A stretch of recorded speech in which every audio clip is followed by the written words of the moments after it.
యమునాది యొక్క విశిష్టత ఏమిటంటే శ్రీకృష్ణ భగవానుడే సాక్షాత్తు ఇక్కడ యమునా నది దాటినటువంటి యొక్క విశేష ఫలితం వల్ల 12 సంవత్సరాలకు ఒకసారి వచ్చేటువంటి యొక్క పుష్కరాలు చాలా మహిమాన్వితమైనవి. కాబట్టి ఈ సమయంలో అందులో అధిక జ్యేష్ఠ మాసంలో ఈ పుష్కరాలు రావటం అనేది కూడా చాలా విశేషం. దీన్ని దామోదర మాసం అని కూడా పిలుస్తారు. కాబట్టి ప్రతి ఒక్కరూ ఈరోజు 2వ రోజే కాబట్టి ఇంకా 12 రోజులు అంటే 13వ తారీఖు వరకు ఈ పుష్కరాలు జరుగుతాయి. ఎవరైనా మీ యొక్క పితృదేవతలకు శ్రాద్ధ విధులు నిర్వహించాలనుకుంటే వెంటనే మమ్మల్ని సంప్రదించండి.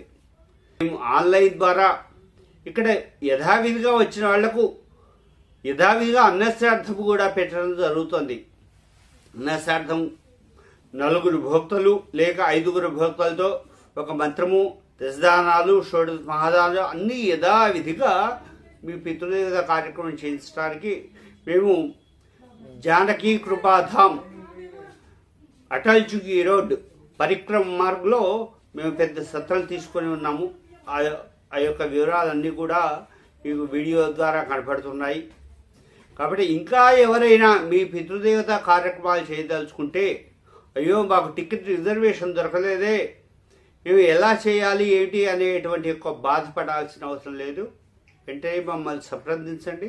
నా పేరు భణి శర్మ. నా ఫోన్ నెంబర్ 9603280769. ఈ నెంబర్కి కాల్ చేయండి. నేను మీ యొక్క వాట్సాప్కు ఒక వర్గత్రయ పట్టిక అనేది ఉంటుంది.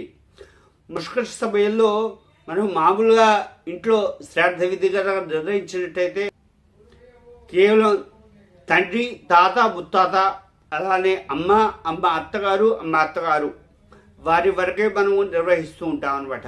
కానీ ఈ పుష్కర సమయంలో మనకు ఒక్కొక్కళ్ళకు 36 మంది యొక్క వర్గత్రయము అనేది వస్తారు. తండ్రి, తాత, ముత్తాత, తల్లి అత్తగారు, తల్లి తండ్రి, అలా వర్గత్రయ పట్టిక అనేది ఉంటుంది. అలానే సహోదరులు, జ్యేష్ఠ వృద్ధం అంటే బాబాయిలు, పిన్నులు, పెదనాన్నలు, మేనమావులు, మేనత్తలు అంతా కూడా మనకు సంబంధించినటువంటి యొక్క వర్గత్రయ పట్టిక అంటారు. దాన్ని మీకు వాట్సాప్ ద్వారా పంపిస్తాను.